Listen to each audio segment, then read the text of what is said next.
Setelah konflik besar antara Israel, Amerika Serikat, dan Iran, kondisi di Iran berada di ambang kekacauan. Rezim berusaha menunjukkan kekuatan di tengah situasi yang memperlihatkan kelemahan mereka di mata dunia. Kini, satu-satunya senjata yang tersisa bagi Iran hanyalah ancaman kosong dan retorika politik. Mereka masih menyampaikan pernyataan keras seperti, "Kami akan membalas Israel dengan tangan besi," atau "Kami menghormati Presiden Trump atas sikapnya terhadap pemerintahan kami," namun semuanya terdengar seperti upaya menyelamatkan muka. Sementara itu, Israel mengambil langkah tegas menjauh dari diplomasi dan lebih condong pada aksi militer. Perdana Menteri Benyamin Netanyahu menetapkan prioritas baru di Gaza Strip, menyelamatkan warga sipil yang terjebak dalam konflik dan menghancurkan infrastruktur militer Hamas. Pasukan IDF terus menggempur posisi di Gaza dan daerah lainnya, menyusul berakhirnya gelombang serangan besar akhir pekan lalu, yang mengakibatkan penangkapan lebih dari 60 militan dan penyitaan 22 senjata. Kami akan mengungkap detail tentang operasi besar terhadap Hamas di Hebron. Di saat yang sama, IDF menyebarkan peringatan evakuasi di bagian tenggara Gaza, mengumumkan rencana operasi militer lanjutan di wilayah tersebut. Sementara itu, Presiden Trump mengeluarkan pernyataan mengenai kondisi yang memungkinkan pencabutan sanksi terhadap Iran. The New York Times bahkan menerbitkan artikel yang menyebut bahwa Ayatollah Ali Khamenei kini menghadapi ujian terberat dalam masa kepemimpinannya selama lebih dari 36 tahun.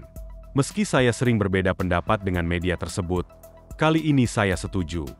Kepemimpinan Iran tampak berusaha keras menunjukkan kekuatan. Namun mungkin terlalu keras.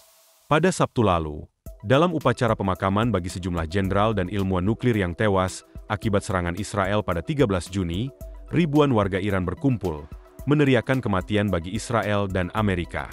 Ironisnya, para pemimpin yang mereka tangisi telah gugur, sementara musuh yang mereka kutuk masih hidup.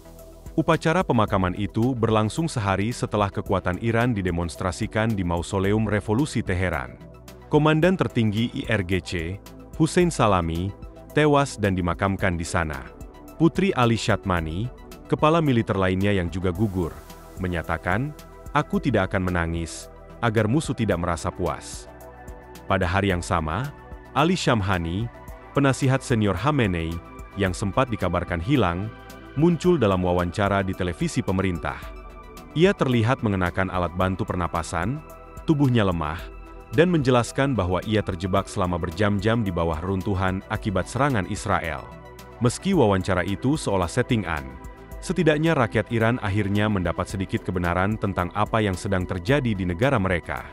Selama beberapa hari sebelumnya, akses internet telah diblokir oleh pemerintah, diduga karena kekhawatiran akan serangan siber dari Israel. Pemblokiran ini juga berdampak buruk pada ekonomi Iran yang sudah goyah. Disertai dengan kerusakan pada sektor keuangan akibat serangan, kondisi rakyat Iran semakin terpuruk. Dalam situasi seperti ini, muncul pertanyaan besar, kemana arah konfrontasi Israel-Iran selanjutnya? Dan bagaimana IRGC akan membalas tindakan Israel? Di sisi lain, Presiden Trump berusaha menjaga keseimbangan.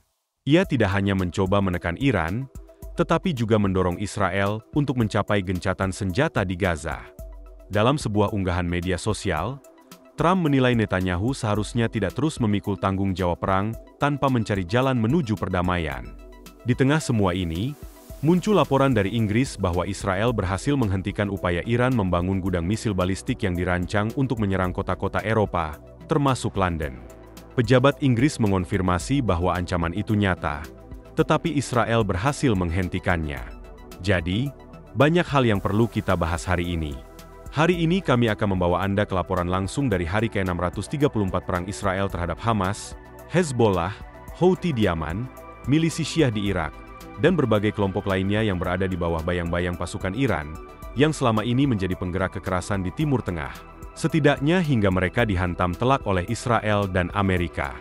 Sebelum lanjut, kita harus berani melihat apa sebenarnya kebenaran tentang apa yang terjadi di Israel. Hari ini, kita fokus ke kota Hebron, wilayah yang terletak di selatan Yerusalem, dikelola oleh otoritas Palestina. Namun, Hebron tidak hanya menjadi incaran Palestina, melainkan juga kelompok ekstremis lain. Disinilah Shin Bet, IDF, dan polisi Israel melakukan operasi besar akhir pekan lalu. Mereka berhasil membongkar jaringan teroris yang berencana menyerang baik Israel maupun otoritas Palestina. Lebih dari 60 operatif ditangkap, 22 senjata disita, dan bukti baru ditemukan yang mengaitkan jaringan ini dengan serangan mematikan di Bandai Naim 15 tahun lalu. Kini, keluarga korban akhirnya mendapat kejelasan dan keadilan. Selama 3 bulan terakhir, Shin Bet dan IDF secara intensif memetakan jaringan Hamas di Hebron yang berusaha merancang serangan di masa depan. Banyak dari mereka yang ditangkap terlibat dalam perencanaan pembunuhan, pengelolaan organisasi teroris, dan konspirasi besar lainnya. Dan kami akan terus melaporkan perkembangan ini. Kini kita kembali ke Gaza. Setelah pernyataan Netanyahu tentang pentingnya menyelamatkan warga sipil, IDF mengumumkan operasi baru. Mereka mempersiapkan manuver besar untuk kembali masuk ke pusat kota Gaza. Hal ini dianggap perlu, karena ancaman dari Hamas masih sangat nyata. Sebagai pengingat, pada 7 Oktober lalu, seorang petani bernama Yossi bersama istri dan keempat anak mereka bersembunyi di bunker saat desanya diserang teroris. Mereka selamat, namun ladangnya hancur dan masa depannya tak menentu. Namun Yossi memilih untuk membantu. Ia menyumbangkan hasil taninya melalui organisasi Leket Israel, yang setiap minggu menyediakan makanan bagi lebih dari 450.000 orang di Israel. Kembali ke Gaza, Kolonel IDF Avichai Adrae mengeluarkan perintah evakuasi untuk warga di utara Gaza. IDF menyatakan bahwa Hamas bertanggung jawab atas penderitaan mereka. Sementara itu, IDF terus melancarkan serangan, menghancurkan terowongan, menyita senjata, dan menetralisir militan. Akhir pekan lalu, di Teheran, diadakan pemakaman massal untuk lebih dari 60 anggota IRGC dan ilmuwan nuklir yang tewas dalam perang. Tokoh-tokoh tinggi Iran seperti Ali Larijani dan Mohammad Mohber hadir, memperlihatkan betapa dalamnya luka yang diderita rezim Iran. Dalam peristiwa lain, Ali Shatmani dimakamkan di Hamedan. Wawancara eksklusif dengan Syamhani menunjukkan pengakuan langka bahwa serangan Israel berhasil. Bahkan, ia berkata, "Awalnya saya pikir ini hanya kebakaran. Tapi ternyata serangan Israel." Kurang dari seminggu setelah konflik memuncak, Kepala Staf Iran Abed El-Rahim Mousavi menyampaikan kepada pejabat Arab Saudi bahwa Iran siap membalas segala bentuk serangan. Meskipun Arab Saudi tidak secara terbuka mendukung serangan itu, mereka menyampaikan belasungkawa atas tewasnya beberapa pejabat Iran. Akhirnya, Presiden Trump, dalam wawancaranya dengan Fox News, menyampaikan harapannya bahwa Timur Tengah bisa bergerak ke arah damai. Tapi seperti yang kita lihat hari ini, jalan ke sana masih panjang dan penuh ketegangan. Ia menyatakan optimisme bahwa lebih banyak negara akan bergabung, menekankan bahwa koalisi negara-negara yang saat ini tergabung sudah sangat kuat dan masih terbuka untuk diperluas. Menurutnya, Iran tetap menjadi masalah utama dalam kawasan. Trump mengaku bahwa ia pernah mempertimbangkan kemungkinan untuk membawa Iran ke dalam kesepakatan Abraham, menyebutnya sebagai pendekatan semua pihak, meskipun hal itu tak pernah terwujud. Saat ditanya mengenai potensi Suriah menjalin hubungan normal dengan Israel, ia menjawab, "Saya tidak tahu." Namun mengingatkan bahwa ia pernah mencabut sanksi terhadap negara itu, sesuatu yang ia nilai cukup signifikan. Berbicara tentang serangan AS terhadap situs nuklir Iran, Trump menegaskan bahwa rezim Iran sangat dekat dengan kemampuan memproduksi senjata nuklir, hanya beberapa minggu dari titik kritis. Salah satu lokasi yang menjadi target, katanya, dibangun 30 lantai di bawah tanah dan dianggap sangat tersembunyi oleh intelijen AS. Ia menambahkan bahwa meski semua pihak terpengaruh oleh konflik ini, Iran, Israel, dan sekutu-sekutu Amerika, serangan tersebut menghentikan ambisi nuklir Iran, setidaknya untuk sementara. Trump menggambarkan operasi itu sebagai sepenuhnya berhasil dan sangat presisi. Ia mengkritik media yang disebutnya menyebarkan keraguan terhadap keberhasilan operasi, sambil menyatakan bahwa intelijen yang dimiliki AS menunjukkan fakta sebaliknya. Ia bahkan membagikan rincian teknis. Sebuah misi udara berlangsung selama 36 jam, menembakkan rudal ke sasaran sebesar pintu kulkas dari ketinggian 50.000 kaki, dan berhasil tepat sasaran. Menurutnya, misi itu hampir mustahil, namun berhasil dengan sempurna. Ketika ditanya apakah Iran sempat menyembunyikan fasilitas-fasilitas mereka sebelum serangan, Trump menjawab tidak. Ia mengatakan bahwa misi ini sangat berisiko tinggi, dan Iran tidak sempat mengambil langkah pencegahan yang berarti. Dalam sebuah pernyataan baru-baru ini, Trump juga mengatakan bahwa ia berharap Iran akan segera memberikan akses bagi para inspektur internasional ke fasilitas nuklir mereka.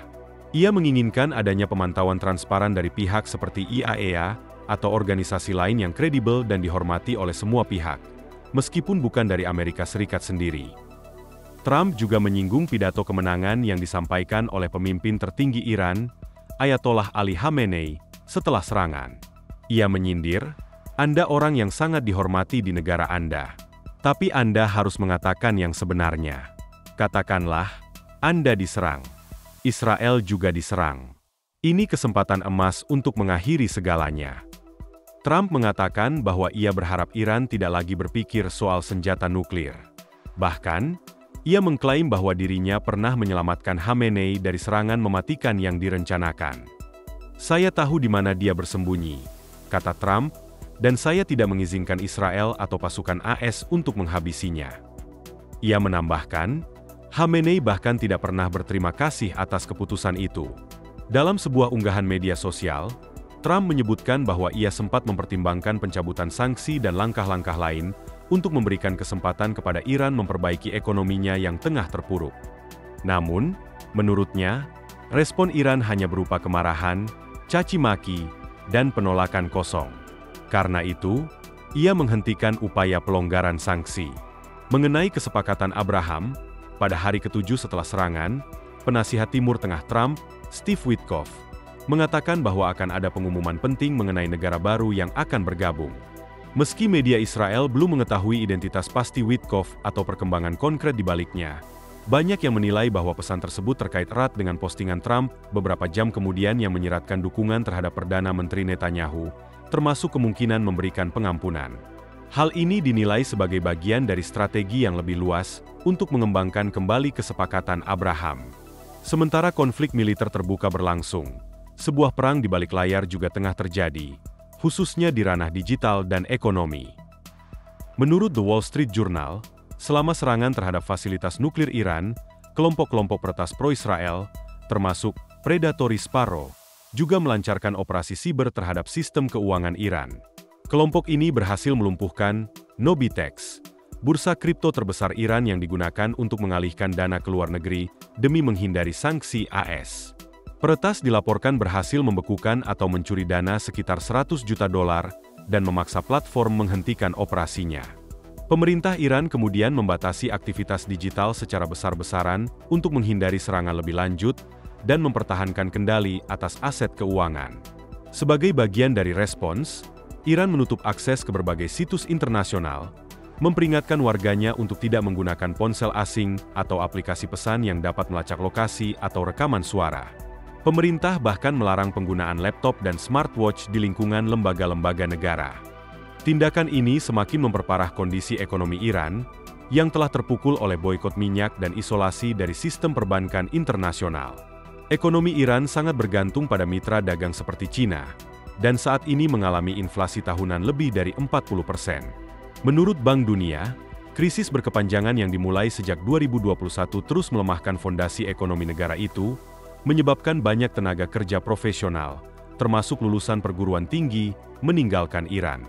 Kelompok Predatory Sparrow sebelumnya juga pernah melumpuhkan sistem pembayaran bahan bakar di seluruh Iran dan menyebabkan kebakaran di fasilitas industri baja. Menurut Dedi Levy, CEO perusahaan keamanan siber Cibils yang berbasis di Tel Aviv, teknik peretasan, pemilihan target, dan pesan-pesan geopolitik yang dibawanya mencerminkan karakteristik aktor siber yang memiliki hubungan dengan Israel. Sebagai tanggapan, kelompok peretas pro-Iran juga mencoba menyerang situs-situs pemerintahan dan perusahaan di Israel dengan serangan DOS dan menyebarkan malware melalui pesan palsu. Namun serangan-serangan itu sebagian besar gagal berkat sistem pertahanan siber Israel yang sudah terbiasa menghadapi ancaman jenis ini. Di sisi lain, paranoia semakin menyelimuti publik Iran. Penutupan internet dan pembatasan digital memengaruhi kehidupan sehari-hari rakyat yang sudah menderita akibat inflasi dan krisis ekonomi. Untuk menyelesaikan laporan hari ini, mari kita lihat beberapa data militer terbaru dari IDF. Operasi Lioness Roar yang dilancarkan terhadap program nuklir Iran berhasil mencapai target utamanya. menghancurkan kemampuan Iran memperkaya uranium hingga 90%, yang merupakan ambang batas produksi senjata nuklir. Ribuan sentrifugal hancur, memundurkan kemampuan produksi Iran selama beberapa tahun ke depan. Selain itu, pengembangan misil balistik Iran tertunda, membuat Iran tidak mampu memproduksi ribuan misil yang sebelumnya mereka ancam akan digunakan untuk menyerang.